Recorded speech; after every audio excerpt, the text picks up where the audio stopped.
Saya Dianisi. Saya Rani Hilda. Dr. Gana akan menyampaikan materi terkait pemasaran, aspek pasar dan pemasaran.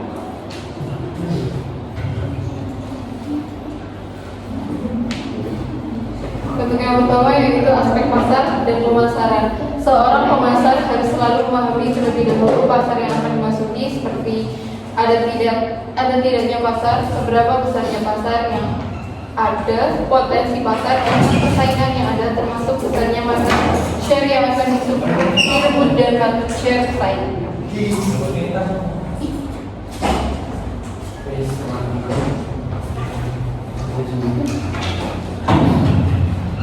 Dalam aspek pasar dan pemasaran ini, tujuan perusahaan untuk memproduksi atau memasakan produknya dapat dikategorikan sebagai berikut. Yang pertama, untuk meningkatkan penjualan dan laba. Yang kedua, untuk menguasai pasar. Yang ketiga, untuk mengurangi saingan. Yang keempat, untuk menaikkan prestise produk tertentu di pasar. Yang kelima, untuk memenuhi pihak-pihak tertentu. Pasar adalah tempat pertemuan antara penjual dan pembeli, atau saling bertemunya kekuatan permintaan dan penawaran untuk membentuk suatu harga yang disepakati. Pasar merupakan kumpulan orang-orang yang mempunyai keinginan untuk puas, uang untuk berbelanja, dan kemauan untuk membelanjakannya. Permintaan dan penawaran. Permintaan merupakan jumlah barang dan jasa yang dibutuhkan konsumen yang memiliki kemampuan untuk membeli pada berbagai tingkat harga.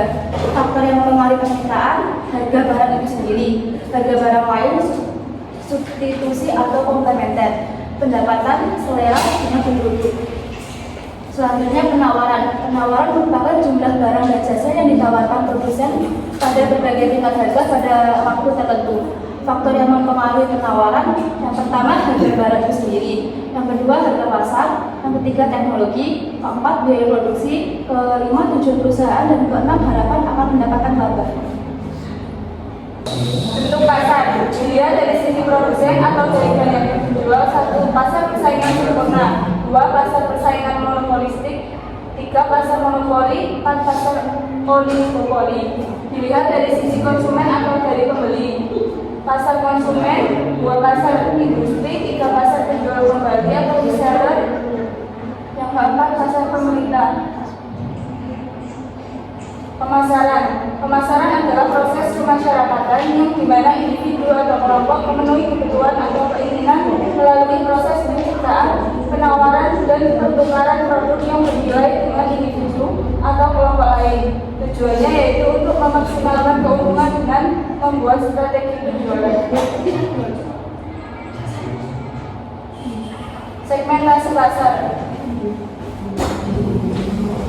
Segmentasi pasar adalah membagi pasar menjadi beberapa kelompok pembeli yang berbeda yang memerlukan produk. Segmentasi pasar terdiri dari berdasarkan geografis, yaitu contohnya bangsa, provinsi, kabupaten, kecamatan, dan iklim. Segmentasi pasar berdasarkan demografis, yaitu umur, jenis kelamin, pendapatan, pekerjaan, dan pendidikan. Segmentasi pasar berdasarkan psikografis, yaitu kelompok kelas sosial, gaya hidup, karakteristik kepribadian, keinginan. Segmentasi pasar berdasarkan perilaku, pengetahuan, sikap, kegunaan, dan loyalitas. Alat bantu analisis yang digunakan dalam aspek pasar. 1.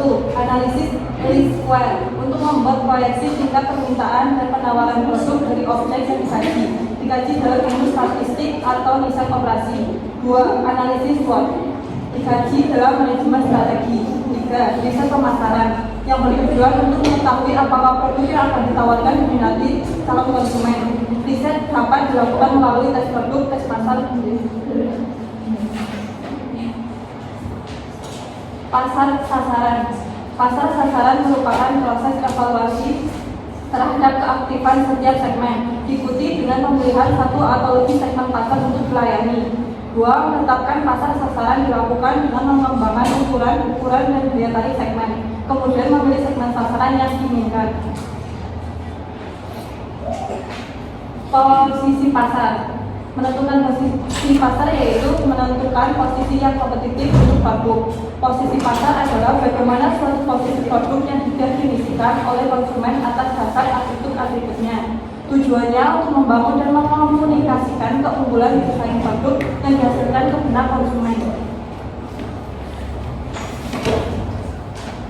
Kemudian ada strategi penentuan posisi pasar, yaitu atas dasar atribut harga murah atau mahal menurut kelas penggunaan dewasa atau anak-anak, kelas produk yaitu kesehatan atau kecantikan, langsung menghadapi pesaing, kemudian ada kesempatan penggunaan untuk minuman energi atau kesehatan.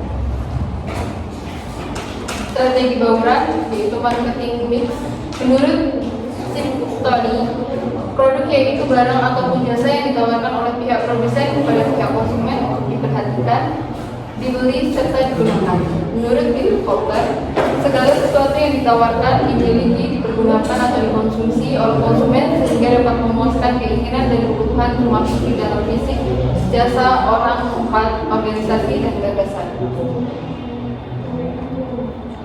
Strategi produk yang dalam dilakukan dalam mengembangkan suatu produk, penentuan logo, moto, menciptakan merek, menciptakan kemasan, kemudian yang terakhir keputusan label. Strategi harga merupakan metode yang digunakan perusahaan dalam menentukan harga terbaik suatu produk. Langkah-langkah dalam menentukan harga yang tepat terhadap suatu produk yaitu menentukan tujuan penempatan harga, memperkirakan permintaan, biaya, dan laba, memilih strategi harga untuk membantu menentukan harga dasar, menyesuaikan harga dasar dengan strategi penetapan harga.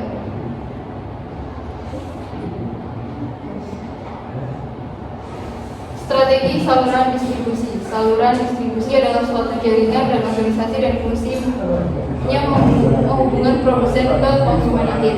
Dasar penentuan saluran distribusi produk dengan tingkatan saluran distribusi yaitu produsen ke konsumen,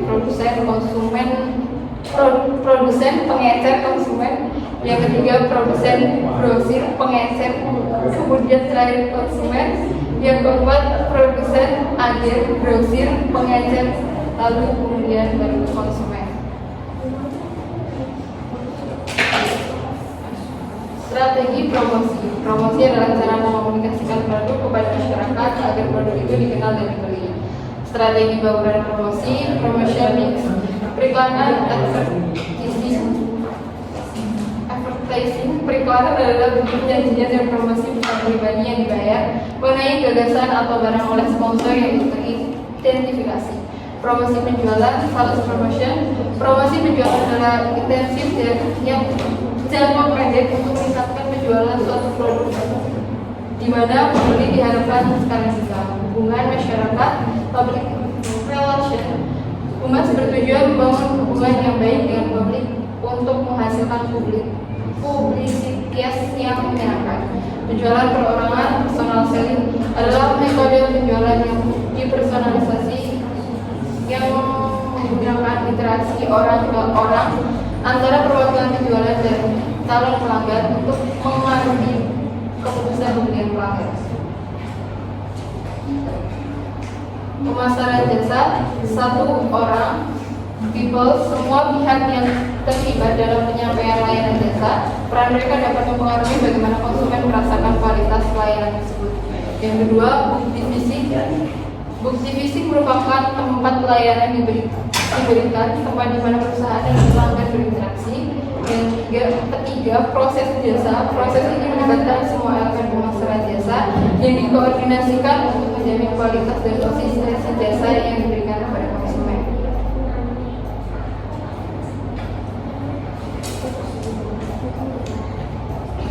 Cukup sekian materi yang dapat kami sampaikan. Apabila terdapat kekurangan dan kesalahan dalam penyampaian materi, kami mohon maaf. Kepada teman-teman yang ingin bertanya, kami persilakan. Oke, di nomor 2. Oke, saya Abdul Ghali dengan PIN 233238. Di situ pada alat bantu analisis dan aspek pasar. Di dalam nomor 2 ada analisis SWOT. Kalian kan membuat bisnis yang pada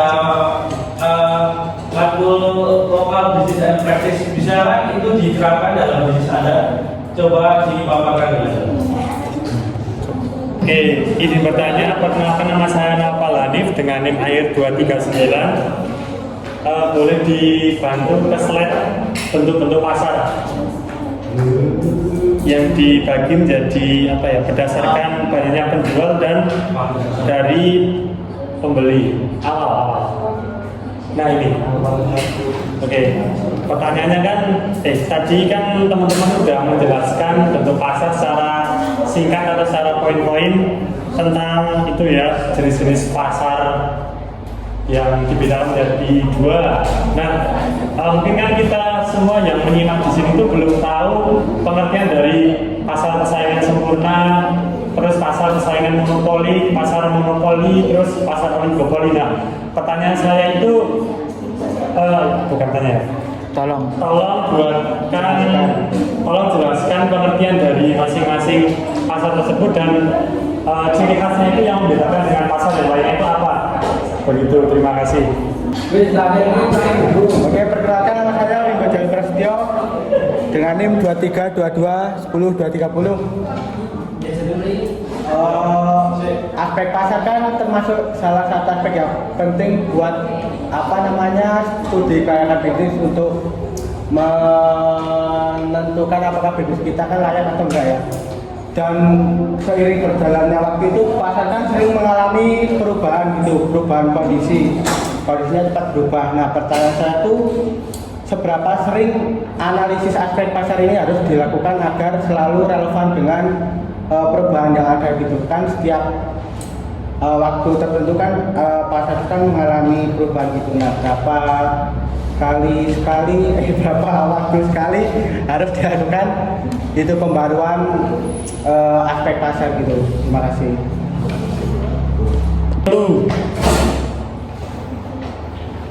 Apa yang kalian ketahui tentang perbedaan dari konsep penjualan dengan konsep pemasaran, lalu sertakan kelebihannya masing-masing. Terima kasih.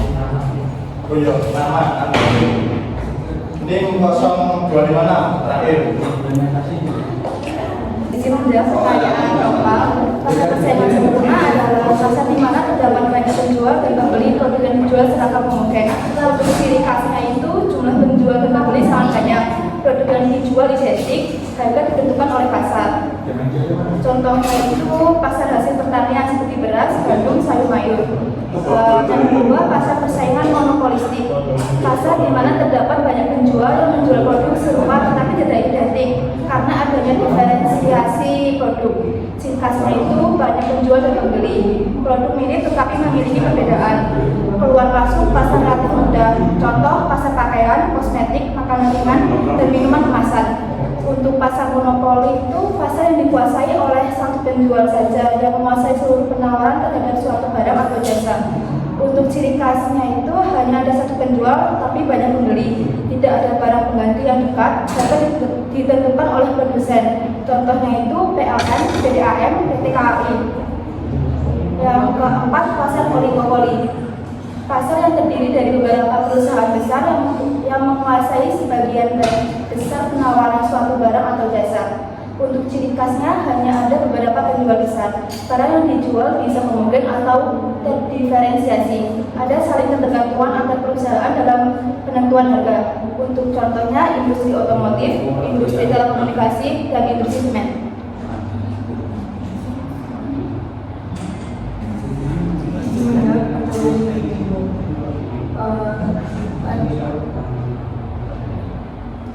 Itu frekuensi dasar analisis pasar secara mendalam akan membuat laporan komprehensif sebagai dilakukan minimal setiap 6 bulan atau setiap kuartal penyelenggaraan. Kedua, frekuensi ideal untuk industri yang bergerak dinamis seperti teknologi, e-commerce atau media sosial dilakukan pemantauan secara mingguan atau bulanan. Untuk memicu bisnis yang paling penting rutin dilakukan saat peristiwa besar, misalnya dalam upaya utama menunjukkan produk atau strategi bisnis, adanya perubahan regulasi, peristiwa ekonomi global atau terobosan teknologi. Izin menjawab pertanyaan dari Amal. Perbedaan pada konsep penjualan dan konsep pemasaran. Pada konsep penjualan, fokus utamanya yaitu produk yang dibuat, sedangkan konsep pemasaran, fokus utamanya pada kebutuhan dan keinginan konsumen.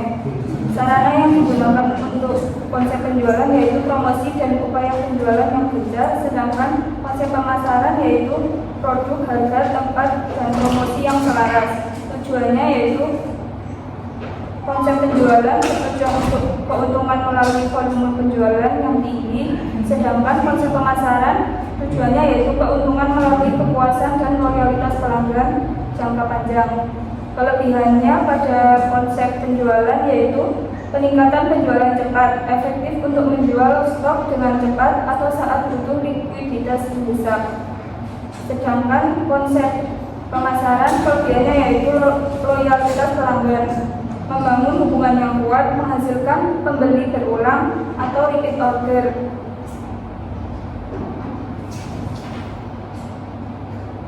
Implementasi konsep pada penjualan bisnis makanan yaitu fokus pada diskon yang ditujukan untuk konsumen, yaitu diskon 30% untuk pembelian awal, kemudian promosi melalui media sosial, dan pelayanan untuk menawarkan paket tambahan. Sekian, terima kasih. Dari yaitu analisis SWOT pada unit dari kelompok A. Yang pertama yaitu ada kekuatan, strength, pemanfaatan limbah, bahan baku, komoditas dalam limbah pertanian yang besar. Biasanya yang tidak terpakai sehingga biaya akuisisinya bahan baku sangat rendah atau bahkan gratis. Ini meningkatkan margin keuntungan komersial. Kemudian potensi serat tinggi, ketersediaan bahan baku limpah, rasa yang unik, dan juga potensi storytelling kuat, memiliki narasi yang kuat tentang berkelanjutan kebudayaan masyarakat dan inovasi pengolahan limbah.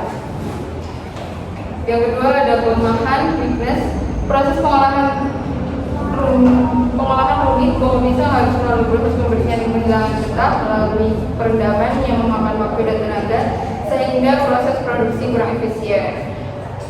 Persepsi konsumen umum belum familiar atau bahkan memandang komoditas sebagai bahan makanan sehingga membutuhkan edukasi yang intensif.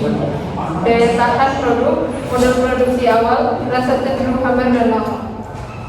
Faktor eksternal, peluang dan ancaman, yaitu peluang selama ada tren kesehatan dan serat, meningkatkan kesadaran masyarakat akan kebutuhan serat dan makanan fungsional tinggi serat, menempatkan keripik bunga pisang pada posisi yang menguntungkan. Tren sustainable dan zero waste. Konsumen modern terutama generasi muda terkait pada produk yang memiliki konsep berkelanjutan dan ramah lingkungan. Dukungan UMKM dan inovasi, platform digital food delivery. Ancaman yaitu persaingan keripik non-mainstream, fluktuasi harga komponen produksi, penjualan produk, dan regulasi dan sertifikasi kebutuhan untuk mendapatkan izin BPOM dan sertifikat halal jika UMKM ini naik kelas dapat menjadi hambatan awal untuk usaha. Terima kasih. Sekian dari kami. Wassalamualaikum warahmatullahi wabarakatuh. Waalaikumsalam.